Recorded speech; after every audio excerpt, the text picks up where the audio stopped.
मस्साजोग हत्या प्रकरणामध्ये खळबळजनक बातमी आहे। मस्साजोग सरपंच हत्या प्रकरणामध्ये चौकशी झालेल्या ज्योती मंगल जाधव यांनी पुण्यातल्या फर्ग्युसन कॉलेज समोरच्या इमारतीत 2 ऑफिस स्पेसेस खरेदी केल्याची माहिती आहे। ही इमारत वाल्मिक कराडशी संबंधित असल्याचा संशयही आहे। त्यातच ऑफिस स्पेस खरेदी करणाऱ्या ज्योती मंगल जाधव यांची तर मस्साजोग प्रकरणामध्ये चौकशीही करण्यात आली होती। याहूनही धक्कादायक आणि खळबळजनक प्रकार म्हणजे या ज्योती जाधवच्या नावे पुण्यामध्ये फ्लॅट आहेत आणि फरार असताना कराड ज्योती जाधवांच्या घरीच राहिला होता अशी माहिती समोर येते। ज्योती जाधवांचा मूळचा पत्ता अहमदनगरचा आहे।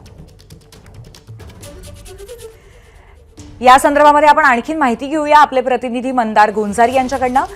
मंदार, नक्की काय प्रकार आहे हा? या ज्या बाई आहेत ज्योती जाधव, त्यांचा काय संबंध या सगळ्या प्रकरणाशी? ज्योती मंगल जाधव यांचा वाल्मिक कराडशी काय संबंध आहे हा पहिला प्रश्न उपस्थित होतो। कारण वाल्मिक कराडच्या पैशातून या ज्योती मंगल जाधव यांच्यासाठी मालमत्ता खरेदी करण्यात आल्या। पुण्यामध्ये त्या ज्या फ्लॅटमध्ये राहतात त्या ठिकाणी वाल्मिक कराड तो जेव्हा फरार होता त्या कालावधीमध्ये गेल्याचं समोर आलेलं आहे। आणि आता मी पुण्यातील फर्ग्युसन महाविद्यालयाच्या समोर ज्या इमारतीचं काम सुरू आहे त्या इमारतीच्या समोर आहे आणि या इमारतीमध्ये या ज्योती मंगल जाधव यांच्या नावाने कोट्यवधी रुपये खर्च करून 2 ऑफिस स्पेसेस विकत घेण्यात आलेले आहेत।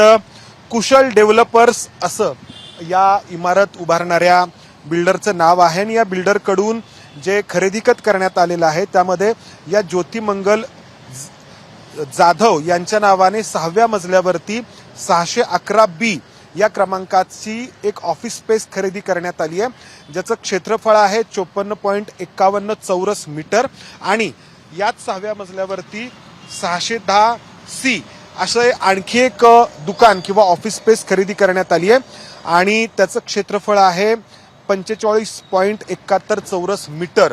आणि या इतक्या मोक्याच्या ठिकाणी म्हणजे समोर अगदी फर्ग्युसन महाविद्यालय आहे तिथे या ऑफिस स्पेसेस खरेदी करण्यात आलेले आहेत ज्योती मंगल जाधव यांच्या नावावरती आणि त्यासाठीचा पैसा हा वाल्मिक कराडकडून पुरवण्यात आल्याची माहिती आहे।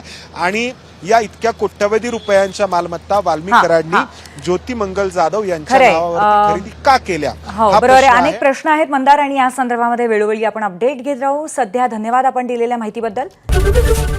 एबीपी माझा, उघडा डोळे बघा नीट।